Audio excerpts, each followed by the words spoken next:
It's his own time saying this.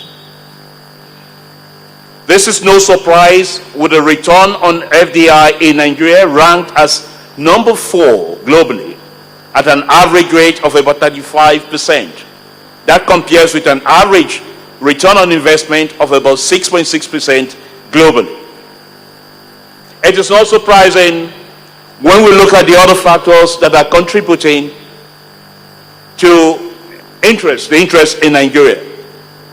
You have heard that we have a very, very strong and robust macroeconomic environment, which is the basis of any sound investment decision.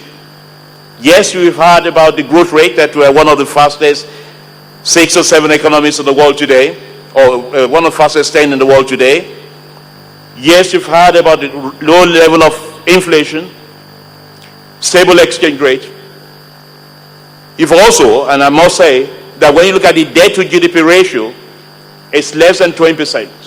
That compares to about 73% for the United States and an average of about 80% for Europe.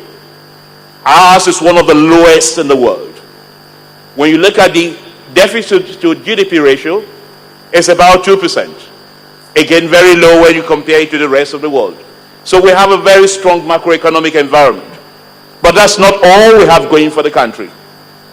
You, ladies and gentlemen, investors, you are in a country that has a large population, big market. A country today that is estimated to about 167 million people, growing at 3% per annum.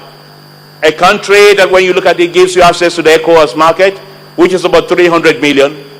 A country which is a part of the 1 billion market in Africa. A country that is expected to be the 3rd largest nation in the world by the year 2055, after India and China. That is where you are today. It's not just about population, ladies and gentlemen. It's about the fact that we also have demography is on our side. We have one of the youngest average population in the world, with an average age of about 18 years. Workforce population is critical when you're looking at economic growth anywhere in the world. Afterwards, economic growth is a function of workforce and increased productivity. And productivity is a function of the creativity and, of course, of capital. But we are a country that is endowed with natural resources. A country where we have 84 million hectares of land where almost everything can grow. And yet we utilize that, only 40% of that. Despite that, according to IFAO, Nigeria is the top producer of 8 commodities in the world. Nigeria is the second top producer of 4 commodities in the world.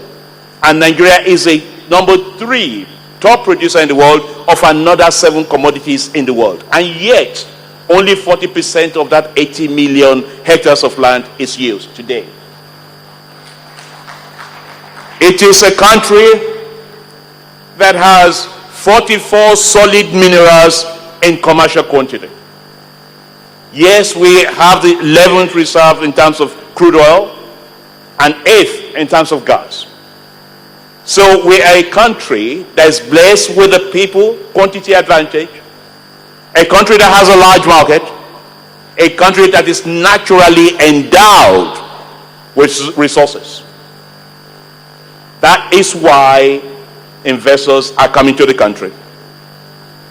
To add to this, it is estimated that Nigeria's economy will be the largest economy in Africa once the GDP rebasing process is concluded. We will be not only the number 1 destination for investment in Africa, we will be the number 1 economy in Africa.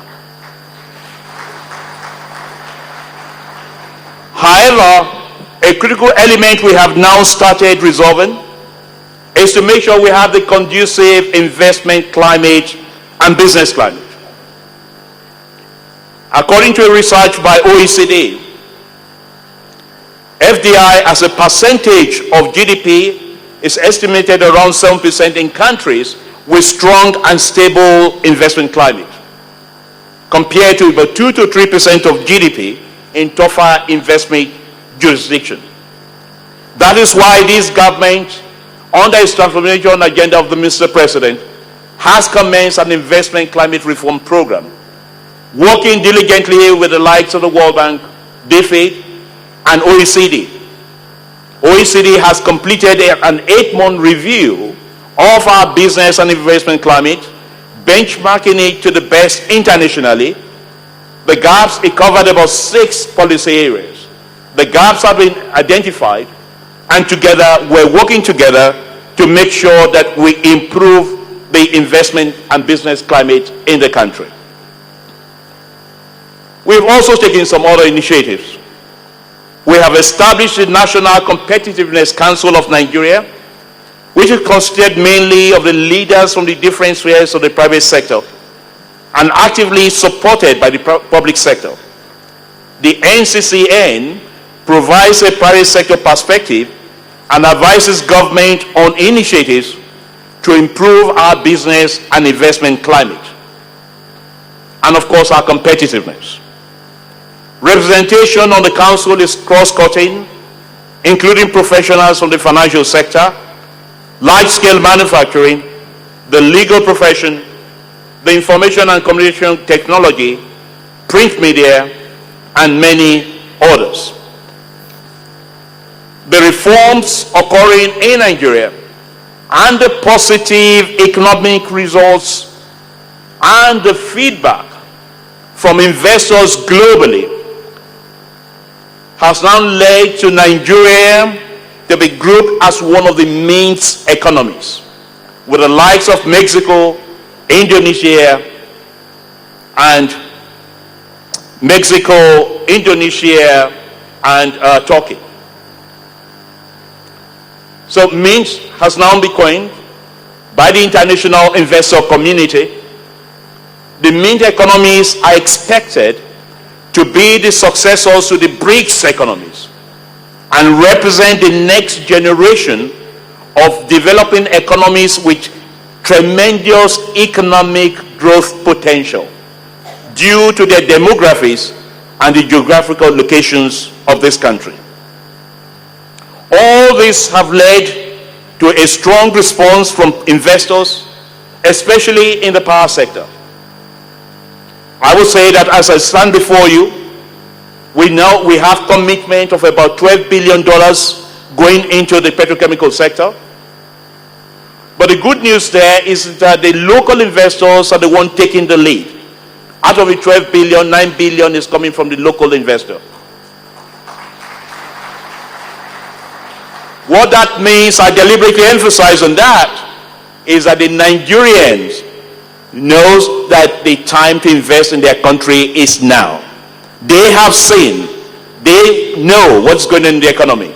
And if they are taking the lead, it's a sign to foreign investors that you should be looking at that country.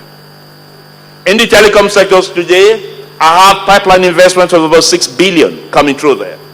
In agriculture, more than about $6 billion. 3 billion of that is going to sugarcane to sugar.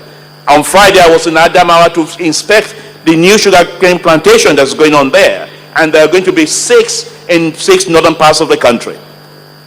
That investor that is creating that in that part of the country will in 4 years' time employ about 180,000 people in the sugarcane to sugar plantation. That is some level of investments we're seeing in the country, in all sectors of the economy. But power is not left behind in any way.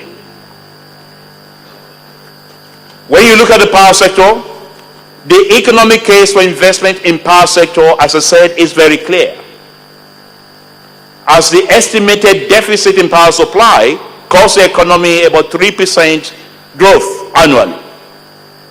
The Central Bank of Nigeria estimated that businesses in the formal sector lose 6% of their sales due to foregone sales and equipment damage. This figure is 16% for the informal sector. The Manufacturing Association of Nigeria has estimated that power accounts for about 40% of their cost of production. At present, Nigeria produces only 1/10 of the power demand. even if we produce a 40,000 megawatts